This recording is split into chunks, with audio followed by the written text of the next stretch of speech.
I mean, this reckless gamble with the future of this country and this economy is deeply unfair.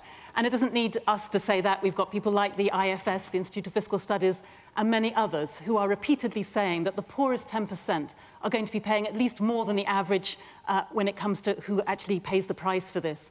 And when you see what's being done, really, it is an absolutely wicked targeting of the most vulnerable. I'm talking about people who are on the housing list. For example, in Brighton, we have 12,000 people waiting for the housing list. They're going to have to pay more now to try to get homes. What's more, they're not even going to have secure tenancies when they've got those homes, if they ever get them.